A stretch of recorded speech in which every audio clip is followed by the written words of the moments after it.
성경은 인간을 죄인이라고 얘기하고 있습니다. 살다 보면요, 자기 자신이나 타인이 도저히 이해가 되지 않는 그런 행동들을 할 때가 있죠. 근데 그것을 볼 때는요, 참 답답하고 안타까워 할 때가 많이 있어요. 그리고 이런 일들이 한번 발생하고 나면 다시는 그러지 말아야지. 우리 후회하잖아요. 그죠? 내가 다시는 이러지 말아야지. 결코 이런 바보 같은 짓은 반복하지 않겠다 하면서도 참 계속 반복이 되는 것을 발견하게 됩니다. 하나님께서 성경에 사람은 하나님의 형상으로 지으심을 받았다고 했는데 도대체 왜 우리에게 이런 어리석은 일이 계속 발생을 하는 걸까요? 이 부분에 대해서 영적 세계에 대해서 아주 탁월한 통찰력을 가진 에드 머피 박사가 지은 책 중에 The Handbook for Spiritual Warfare라는 책이 있습니다. 이 책에는요, 인간의 죄가 끼친 직접적인 효과 7가지를 정리해서 설명하고 있습니다. 그것을 좀 소개하려고 합니다. 죄의 직접적인 7가지 효과 말이에요. 자, 첫 번째입니다. 첫 번째. 죄가 인간에게 들어오면서 가장 첫 번째로 수치심이 생겼어요. 수치심. 이 수치심이라는 건요, 인간의 전인격이 범죄 이후에 즉시 타락해버렸다는 증거이기도 합니다. 아담과는 서로 이제 죄로 인하여서 오염된 눈으로 서로를 바라보게 되었어요. 오염된 눈으로 인하여서 오염된 시각적 자극이 들어왔고요. 그 오염된 시각적 자극은요, 그들의 마음에 오염된 감정을 전달하였습니다. 이 말은요, 타락한 인간은 선하고 순수한 것을 그 위에다가 악한 것을, 죄로 인하여 악하게 된 것을 자꾸만 투사하게 되고요. 또 그런 악한 것을 투사해서 볼 때에 원래의 선한 것을 제대로 볼 수 없게 되는 결과를 가져옵니다. 이는 사탄이 열어준 눈에 대한, 사탄이 그랬잖아요. 눈이 밝아졌다. 그죠? 그 눈에 대한 대가였습니다. 하나님께서 우리에게 아무리 좋은 것을 주려고 하셔도 우리는 그것을 이제 죄로 말미암아 오염된 눈을 가졌기 때문에 제대로 볼 수가 없는 것이에요. 하나님께서 우리에게 축복으로 주셔도요, 그것을 복으로 받지를 못하게 된 것입니다. 디도서 1장 15절에 보면 깨끗한 자들에게는 모든 것이 깨끗하나 더럽고 믿지 아니하는 자들에게는 아무것도 깨끗한 것이 없고 오직 그들의 마음과 양심이 더러운지라. 그들의 마음과 양심이 더러워져 있기 때문에 그들이 보는 모든 것들, 그 죄인들이 보는 모든 것들이 더러워 보이는 거예요.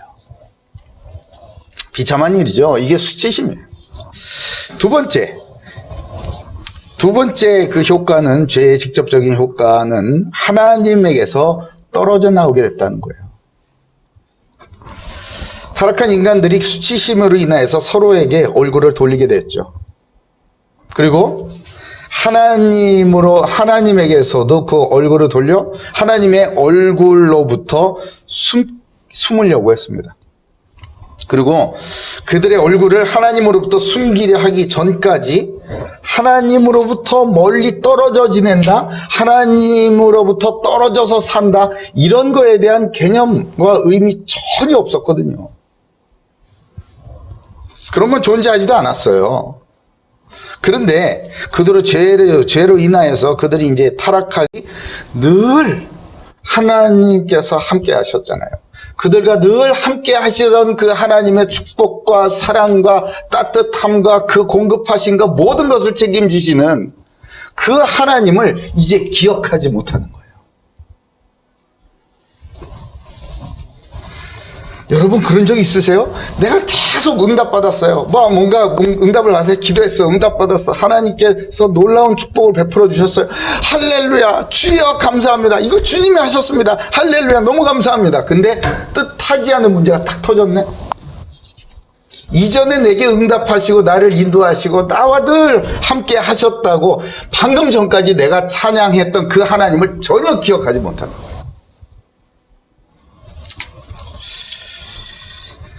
사랑의 하나님은 그런 그들을 잊지 않으셨죠. 그래도 또 찾아가셨어요. 그러나 그들은 이제 하나님을 떠나버려서 무화과 나무 사이에 스스로 숨어가 어둠 속에 거하게 되었습니다. 세 번째입니다. 세 번째는 하나님 앞에서 진실하지 못하게 되었습니다. 하나님께서 그 아담, 어둠 속에 숨어있는 그 아담을 향하여서 물으시죠. 아담아, 내가 어디 있느냐? 이 말씀에 아담이 답합니다.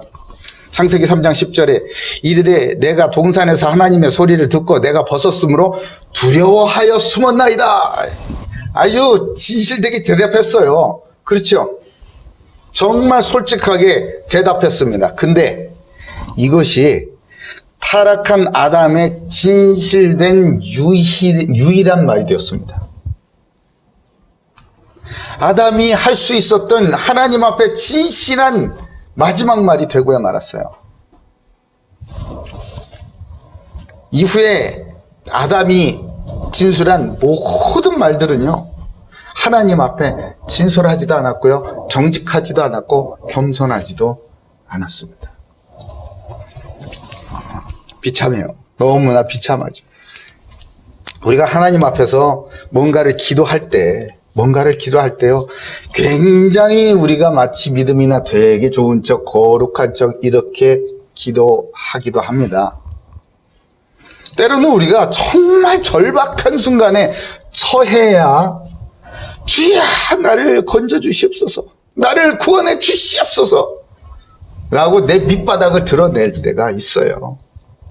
그 전까지는 마치 내게 아무 일도 없는 것처럼, 나의 믿음에는 전혀 문제가 없는 것처럼 하나님 앞에서조차 진실되지 못할 때가 너무나 많죠. 자, 네 번째입니다. 네 번째. 이제 네 번째의 그 죄의 직접적인 효과는 다른 사람을 탓하는 거예요. 그건 바로 원망입니다. 서툴기 그지없는 그 자기 자신의 행위에 대해서 이제 남을 탓하기 시작하죠. 아담은 그의 아내를 탓했습니다. 하나님께서 어찌하여 그랬느냐? 라는 두 번째 질문서부터 아담의 진술은 정말 기가 막힌 진술들이 나오죠.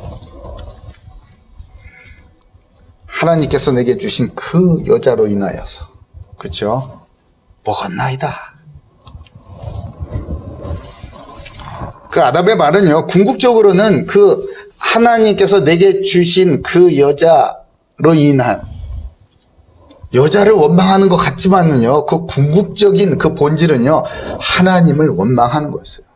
하나님 때문에 그렇다는 거예요. 하나님 때문에. 이거야말로 모든 사람이 죄를 범하여 완전히 타락하고 오염되어 버렸다는 그 증거 중에 중요 아니겠습니까? 하나님께 원망해요. 하나님께. 출애굽기 16장 8절에 보면요, 이런 사건이 있죠. 모세가 또 이르되 여호와께서 저녁에는 너희에게 고기를 주어 먹이시고 아침에는 떡으로 배불리시니 이는 여호와께서 자기를 향하여 너희가 원망하는 그 말을 들으셨음이라. 우리가 누구냐? 너희의 원망은 우리를 향하여 함이 아니요 여호와를 향하여 함이로다. 끊임없이 응답을 받았음에도 불구하고 이 이스라엘 백성들은요, 광야에서 끊임없이 원망을 합니다. 이 모세가 이제 참다 못해서 얘기하죠. 너희가 우리를 원망하는 것, 그것은 하나님을 원망하는 거다. 여러분에게 일어나고 있는 그 일들을 원망하고 싶지 않으세요? 저 사람 때문에 내가 어떻게 됐다, 이 일 때문에 내가 어떻게 됐다, 핑계대고 싶지 않으십니까? 저는 그런 때가 정말 많아요. 나는 정말 이것만 없으면 난 속 편하게 살 것 같은데, 이것만 없으면 정말, 이 문제만 없으면은 목회 정말 재밌게 할 수 있을 것 같은데, 캠퍼스에서 정말 보고만, 고대 보고만 정말 행복하게 할 수 있을 것 같은데, 이것 때문에 이럴 때가 있어요. 요한복음 15장 18절에 예수님이 말씀하시죠. 세상이 너희를 미워하면 너희보다 먼저 나를 미워한 줄을 알라. 세상이 여러분 괴롭게 합니까? 세상에서 벌어지는 뜻하지 않은 사건들이 여러분들을 괴롭게 합니까? 그것은요, 세상이 주를 미워하기 때문이다.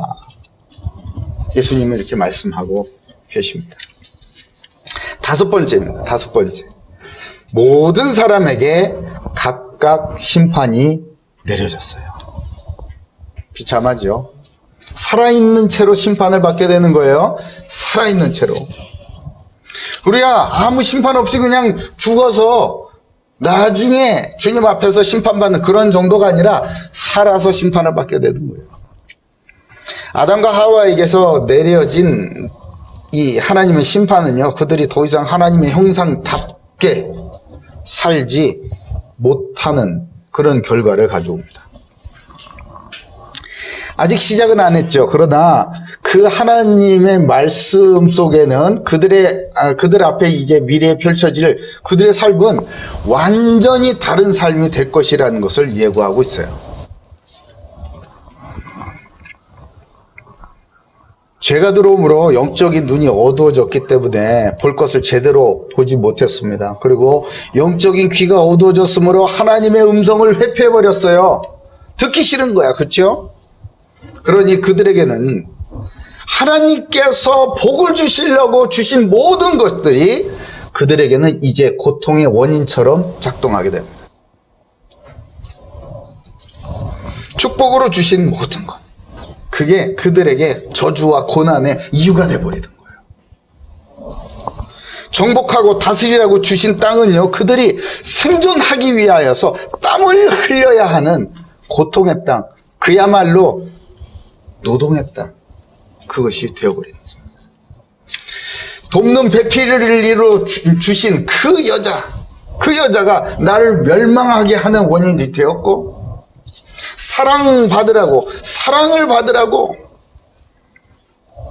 남편으로부터 사랑을 받으라고 주셨는데, 이제 그 남편은 그 여자를 다스리려고 합니다. 그 부부는 어떻게 됐을까요? 갈등이 시작됐죠. 그 부부한테는, 그 가정에는 이제 하나님의 나라를 누리는 것, 에덴의 동산 같은 그런 놀라운 축복의 가정, 이런 거는 기억도 나지가 않을 것입니다. 내게 주신 사명, 이거 부담스러운 거예요, 이제. 교회 갔더니 뭐 때문에 아주 부담스럽다고.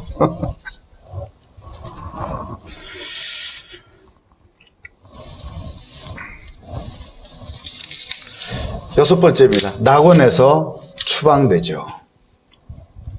타락한 인간들은 낙원에서 추방되고 생명나무의 열매를 먹는 것도 이제 에덴의 동산의 그 동쪽의 그룹들과 두루도는 불칼로 인하여서 막혀버렸어요. 이제 생명나무의 열매를 먹지를 못하게 된 겁니다. 생명나무의 열매를 먹지 못하면 그건 뭐죠? 이미 죽었어요. 이미 죽음이 와 있는 상태에서 살아가는 겁니다. 죽음을 면치를 못하게 된 것이에요. 사망의 권세가 이들을 이제 이끌게 됩니다. 점령하게 됩니다. 죄로 인하여 타락하고 또 그 타락으로 인해서 낙원을 잃어버린 뒤에 만약에 생명나무의 열매라도 먹으면 어떻게 될까요? 타락한 상태로 영원히 살게 되겠죠. 그것은 그야말로 지옥에서 몸을 가지고 지옥에서 영원히 살게 되는 그런 삶과 동일하게 된 것입니다. 하나님은 그것을 원치는 않으셨어요. 그래서 그들에게 구원을 주시기 위하여서 일시적으로 죽는 사망이라는 것, 몸의 사망이라는 것을 허락하시고 그 몸을 가지고 살아가던 그동안 이 언약을 붙들어 다시 살 수 있도록, 다시 생명을 얻을 수 있도록 복음을 허락하신 것입니다. 자, 7번째입니다. 7번째. 죄의 직접적인 효과 7번째는요, 참 기가 막히죠. 끊임없이 계속되는 영적 전쟁에 노출된 존재가 되었습니다. 창세기 3장 15절에는요, 하나님께서 이제 말씀하세요. 누구에게? 뱀에게. 내가 너로 여자와 원수가 되게 하고 내 후손도 여자의 후손과 원수가 되게 하리니 여자의 후손은 내 머리를 상하게 할 것이요 너는 그의 발꿈치를 상하게 할 것이니라 하시고. 아하. 이 말씀에서 우리는 이제 예측할 수 있어요. 전쟁이 벌어지겠구나. 여자의 후손과 뱀의 후손이 끊임없는 전쟁을 벌이겠구나. 이 정도는 예측을 해야죠. 타락한 인간의 삶은요, 필연적인 전쟁의 연속인 그런 존재가 되어버린 것입니다. 삶이 전쟁이다 이런 얘기 들어봤죠? 죄로 인하여 타락한 인간은요, 하나님을 대적하기도 합니다. 그렇죠? 하나님과 전쟁을 벌여요, 감히. 그리고 사람들과 늘 갈등을 일으켜 전쟁을 하면서 살아갑니다. 사람들과 갈등, 문제, 마찰 이런 것도 있지만 이제는 사회와 사회가 부딪히고요. 저 국가와 국가가 부딪히고요. 그걸 전쟁이라고 하지 않습니까? 그 전쟁의 피해는 결과는 이루 말을 할 수가 없어요. 지면 다 죽는 거예요. 지면 다 죽는 거라고. 전쟁은 무조건 이겨야 되는 거 맞지요. 뿐만 아니라 나 자신과의 내면의 전쟁으로 인하여서 아무도 알지 못하는 전쟁으로 인한 그 고통 속에 살아가게 되는 거예요. 모든 사람이 이런 죄의 직접적인 7가지 효과로 인하여서 고난과 고통 속에서 살아가고 있는 것이에요. 이런 고난과 고통의 삶은요, 오직 여자의 후손이라고 언약하여 주신 예수 그리스도만 끝내실 수 있음을 믿으시기 바랍니다. 2000년 전에 약속대로 오신 그 예수님께서 오늘 나의 그리스도로 나를 찾아와 주실 때에 비로소 그리스도께서 십자가에서 다 이루었다 하신 그 말씀이 나의 고백이 되기 시작하는 것입니다. 오늘 말씀을 통해서 우리를 온전히 치유해 주시는 예수 그리스도를 만나는 놀라운 은혜가 오늘서부터 시작되시길 주님의 이름으로 축복합니다. 아멘.